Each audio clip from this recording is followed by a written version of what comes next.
9 న్యూస్కు స్వాగతం. నేటి వార్తలు. కర్నూలు జిల్లా ఆదోని పట్టణంలోని స్థానిక ముస్లిం శ్మశానమైనటువంటి గోదర్షా ఖబ్రస్థాన్కు గతంలో మున్సిపల్ నుంచి శ్మశానం కొరకు దాదాపుగా 10 లక్షల రూపాయలు మంజూరు చేయడం జరిగిందని, ప్రస్తుతం గోదర్షా ఖబ్రస్థాన్కు పలు అభివృద్ధి కార్యక్రమాల్లో భాగంగా శ్మశానం చుట్టూ కాంపౌండ్ గోడ నిర్మిస్తుండగా ఎవరో గుర్తు తెలియని దుండగులు నిర్మాణంలో ఉన్న గోడను పడగొట్టి పనులను భంగం కలిగించడం జరిగిందని, దాదాపుగా నష్టం వాటిల్లిందని గోదర్షా ఖబ్రస్థాన్కు సంబంధించిన పెద్దలు తెలిపారు. దీనిపై పోలీసులు విచారించి తగు చర్యలు తీసుకుంటున్నట్లు తెలిపారు.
ముస్లిమ్స్కి మన కలెక్టర్ గారు చాలా మంచి పని చేసి 84 సెంట్లు గవర్నమెంట్ స్థలాన్ని పట్టాగా ఇచ్చినారు.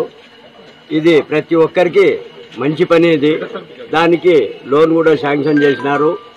అదంతా కొండపరం పోకుంటే కూడా ఆల్రెడీగా 13 ఎకరాలు స్థలము ముస్లిం మైనార్టీ స్థలము షేర్కా కాలనీకి షేర్కా వాళ్ళకి సంబంధించిన స్థలాన్ని వాళ్ళకు పట్టాలుగా ఇచ్చినారు.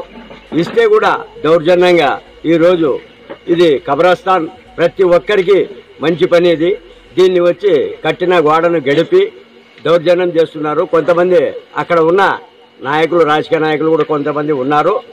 ఈ మైనార్టీ మొత్తము ఇక్కడే కాదు, మొత్తం ఆదోని అంతా వచ్చిపోయాయి, ఆంధ్రప్రదేశ్ టోటల్ కూడా వచ్చిపోయాయి. ఈ రాష్ట్రంలో ఎక్కడన్నా కానీ ప్రతి ఒక్కరు కానీ దీన్ని ఖండించాల్సిందిగా మేము కోరుకుంటున్నాము. ఈ పనిని ఎవరు అబ్జెక్షన్ చేసినా వారి మీద పీడీ యాక్ట్ కింద కేసులు నమోదు చేసి వాళ్ళని ఇమీడియట్గా అరెస్టు చేసి జైల్లో పెట్టాలని కోరుతున్నాం. మరి ప్రతి ఇంకొక తూరు ఇలా జరిగితే వాళ్ళ మీద ఐజీ కానీ, మన ఎస్పీ కానీ, డిఎస్పీ గారు కానీ, 3 టౌన్ సిఏ గారు కానీ ప్రతి ఒక్కరు వాళ్ళ మీద కేసులు పెట్టి కాసి లోన్ చేయాలా. ఇది మంచి పని, ప్రతి ఒక్కరికి ఉపయోగపడే పని. ఎంత సంపాదించినా ప్రతి వ్యక్తి ఇక్కడ రావాల్సిందే. పవిత్రమైన జాగా ఇది. కానీ హిందువులు అయితే కూడా ఒకటే శ్మశానం, ముస్లింస్ అయితే కూడా ఒకటే శ్మశానం. దీనికి సంబంధించి కొంతమంది ఇక్కడ అరాచకాలు సృష్టిస్తున్నారు. ఇక్కడ ఏదైనా పనులు జరుగుతుంటే వచ్చి అబ్జెక్షన్ చేస్తున్నారు. వాళ్ళ సొంత పని కాదు, వాళ్ళకి ఏదన్నా దీని మీద ఏమీ హక్కు లేదు, వాళ్ళకు పట్టా గిట్టా ఏమీ ఇవ్వలేదు. ఆల్రెడీ ముస్లింకు సంబంధించిన పొలము 13 ఎకరాల పొలం వాళ్ళకి ఇచ్చి ప్లాట్లు వేస్తే ఈరోజు 12 లక్షలు 15 లక్షలకి అమ్ముకునే వాళ్ళు అమ్ముకుంటున్నారు. ముస్లింస్ పెద్ద మనిషితో 13 ఎకరాల పొలం వాళ్ళకి ఇచ్చినారు. షేర్కా వాళ్ళకి సంబంధించిన పొలము ఇందిరాగాంధీ ఫీల్డ్లో ఒక మాట చెప్తే ఆమె ఇచ్చేసినారు. చిన్న కులస్తులు ఉన్ని మంచిగా ఉన్ని అనిగా చెప్పి పెద్ద మనసుతో ఇచ్చిన దాన్ని మా మీద ఇలా ముస్లింస్కి వ్యతిరేకంగా పనులు చేస్తున్నారు. అలాంటి వారిపైన కఠిన చర్యలు తీసుకోవాలని మన ఆదోని తరపు నుంచి, అందరి తరపు నుంచి, ముస్లిం మైనార్టీలు అందరి తరపు నుంచి కూడా, వేరే కులస్తులైతే కూడా పెద్ద మనసుతో కూడా ఇది న్యాయమా అన్యాయమా అని గమనించి వారిపైన చట్టపరమైన చర్యలు తీసుకోవాలని కోరుతున్నాం. మీ పేరు? ముల్లా నజీర్. వ్యభిచారము చేస్తున్నారు. రాత్రి పూట ఒక్క లైట్ లేకుండా పగల కొట్టారు. ఇలా దాని కొరకు మేము కంపౌండ్ కట్టుకుంటున్నాము. వాళ్ళకి ఇబ్బంది అవుతుందనే ఉద్దేశంతో ఇది కాంపౌండ్ కట్టుకుంటే పరివిత్తన స్థలము బాగుంటుంది. మేము మనుషులు ఉన్నా కూడా ఈడొచ్చి మనుషులు ఉన్నా కూడా మేము వచ్చి మా పెద్దోళ్ళకి పూలగీలు చల్లుతుంటే కూడా ఎందుకప్ప ఈడు ఏరుగద్దండి ఎందుకు వస్తారని చెప్తే కూడా నువ్వు ఎవరు అని చెప్పేది మా మీద వచ్చేది ఇది చేస్తారు. ఎందుకంటే కొట్లాట వద్దు.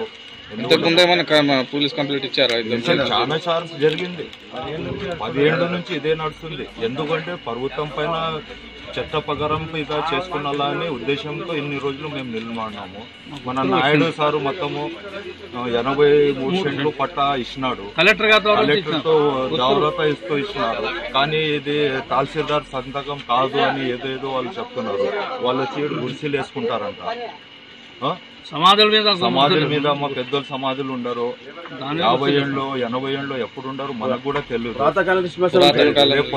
ఏదో పెద్దోళ్ళు ఉండరు. 4, 5, 10 మంది మేము పెద్దోళ్ళు చేసినాము. ఏమంటే చిన్న చిన్న కూడోళ్ళు ఎవరెవరో తర్వాత ఫ్యూచర్ లో ఎవరికి ఇబ్బంది కలగకూడదు అని. ఎందుకంటే మేము ప్రశాంతంగా ఉన్నాము, ప్రశాంతంగా ఉండాలని 2-3 సార్లు వాళ్ళు వచ్చినారు. వచ్చి కూడా ఏం చెప్పినారు, మేము ఈ టూర్కి వస్తాము ఆ టూర్కి వస్తాము అంటే ఏదో కూర్చి పరిష్కారం చేస్తామంటే కూడా వాళ్ళు 2 రోజుల నుంచి వస్తానని చెప్పినారు. ఎవరు రాలేదు.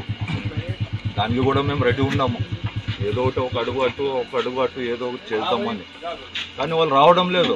దౌర్జన్యం చేస్తున్నారు. అంటే చాలా ఇబ్బంది పెడుతున్నారు. మేమే మా ఇల్లు మేము కొట్టాలేసుకుని ఏమంటే శ్మశానంలో మేము వచ్చి ఏదో వస్తున్నటువంటి దాన్ని కాపాడుకోవడానికి ఏం కాపాడుకుంటాము. రేపు ఫ్యూచర్ లో మా పిల్లలకి కానీ ఎవరికి కానీ ఇక్కడ ఏం జరగకూడదు అని, ప్రశాంతంగా ఉండాలని, ప్రశాంతన స్థలం మీద ప్రశాంతంగా ఉండాలని మేము కోరుకుంటున్నాం.